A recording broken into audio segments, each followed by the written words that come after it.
Buenas tardes, mi nombre es Brenda Benavente del quinto semestre diurno. Esta es la materia de obligaciones con la doctora María Graciani. En esta oportunidad voy a explicarle el tema número 2 y el tema número 3. El tema número 2 es la fuente de las obligaciones y el tema número 3 es la clasificación de las obligaciones. El tema número 2, el concepto de las obligaciones, de la fuente de las obligaciones, son aquellos hechos o actos de la vida real que, enfocados desde el punto de vista jurídico, son susceptibles de producir obligaciones. Su estudio lleva a determinar cómo una persona teóricamente libre esta sujeción. Puede quedar jurídicamente obligada, es decir, convirtiéndose en deudor o acreedor de una obligación. El carácter taxativo es en la ley está para establecer este carácter imperativo del derecho de crédito que tiene el acreedor y que le permite accionar ante los órganos jurisdiccionales para reclamar ese crédito y esas situaciones en las que coloca al deudor, que ya no tiene un poder discrecional, sino que es obligado a ejecutar la presentación.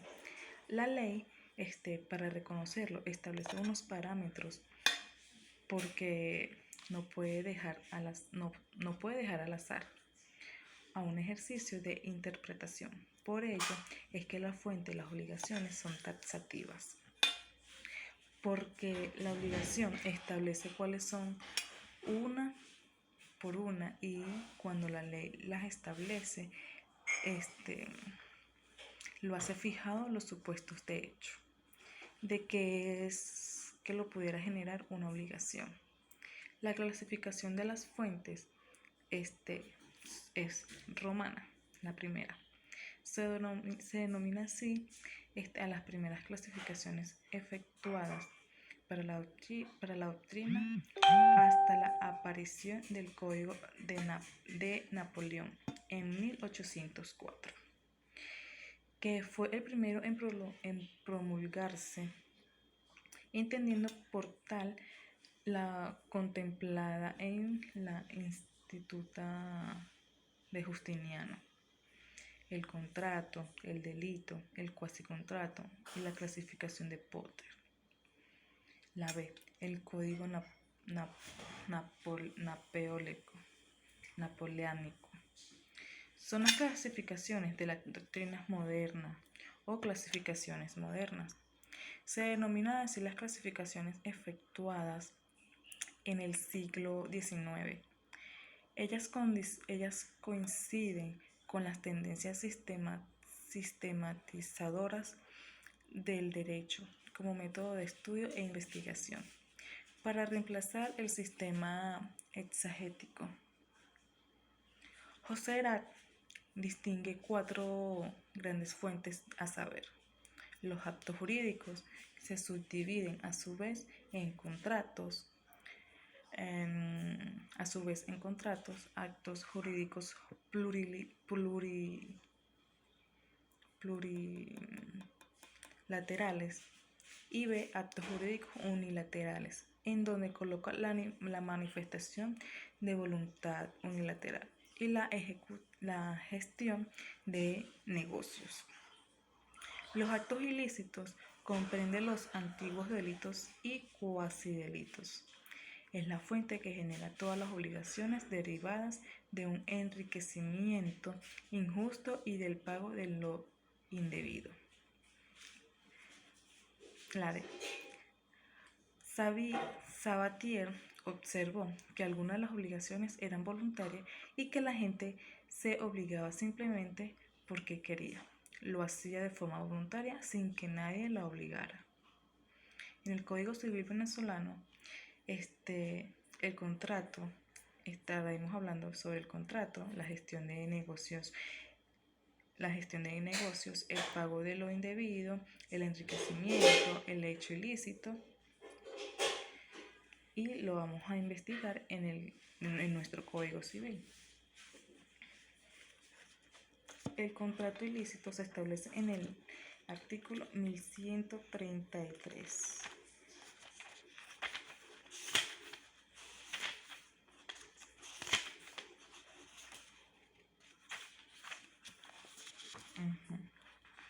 Título tercero de las obligaciones. Capítulo 1 de la fuente de las obligaciones. Sección primera de los contratos. Artículo 131. El contrato es una convención entre dos o más personas para constituir reglar, transmitir, modificar o distinguir entre ellas un vínculo jurídico. La gestión de negocios está establecida en el artículo 1173.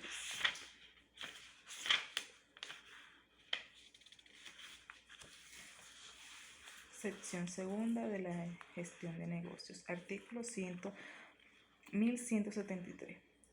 Quien, sin estar obligado, asume conscientemente la gestión de un negocio ajeno, contrae la obligación de continuar la gestión comenzada y de llevarla a término hasta que el dueño se halle en estado de proveer por sí mismo a ella, y debe también someterse a todas las consecuencias del mismo negocio y a todas las obligaciones que resultarían en un mandato. El pago de lo indebido lo establece el artículo 1178. Sección tercera del pago de lo indebido. Artículo 1178. Todo pago supone una deuda. Lo que ha sido pagado sin deberse está sujeto a repetición. La repetición no se admite respecto a las obligaciones naturales que se han pagado espontáneamente. El enriquecimiento sin causa está establecido en el artículo 1184. Sección cuarta. El enriquecimiento sin causa. Artículo 1184. Aquel que se enriquece sin causa en perjuicio de otra persona está obligado a indemnizarla dentro del límite de su propio enriquecimiento, de todo lo que aquella se haya empobrecido. Ahora vamos con el tema número 3, que son las clasificaciones de las obligaciones. Según el contenido de la presentación, dar, hacer o no hacer, las obligaciones de dar consisten en la entrega de un bien, las de hacer es la ejecución de un hecho y las no hacer es la abstención, según el fin de perseguido, medio y resultado. Las obligaciones de medio, el acreedor desea satisfacer un interés definitivo, para lo cual no basta la sola conducta de obligado. Se desea obtener un resultado determinado, según el carácter coactivo, jurídico y natural. Las jurídicas son aquellas por las cuales el acreedor tiene la facultad de obligar al deudor ante los órganos jurisdiccionales a cumplir. Y las naturales se denominan así porque no son de obligatorio cumplimiento para el deudor, quien es libre o no de ejecutarlas. El acreedor no puede pedir el cumplimiento forzoso al deudor mediante los órganos jurisdiccionales. Según las modalidades puras, simples, a término y a condición, las puras y simples son aquellas que no están sometidas a ningún tipo de pluralidad. Son aquellas cuyo cumplimiento no dependen de la ocurrencia o de ningún acontecimiento o modalidad. Deben cumplirse de inmediato. A término es el consentimiento futuro y cierto. Y a condición es el acontecimiento futuro e incierto, que significa incierto, que puede cumplirse o no. Según la pluralidad de objetos, conjuntivas, alternativas y facultativas. La conjuntiva es una unión. Las alternativas Existen dos o más conductas ahora en una parte, ya sea el acreedor o el deudor. Contratar a una persona extraña a la relación. Otra que va a tomar la decisión con cuáles son los objetos se va a cumplir con la obligación. Y la facultativa, en un principio parece tener dos objetos, pero en realidad tiene solo uno. El deudor tiene la facultad de cumplir con la obligación, efectuando una prestación distinta a la que contrajo. Según la pluralidad de sujetos, sería mancomunadas, solidarias e indivisibles.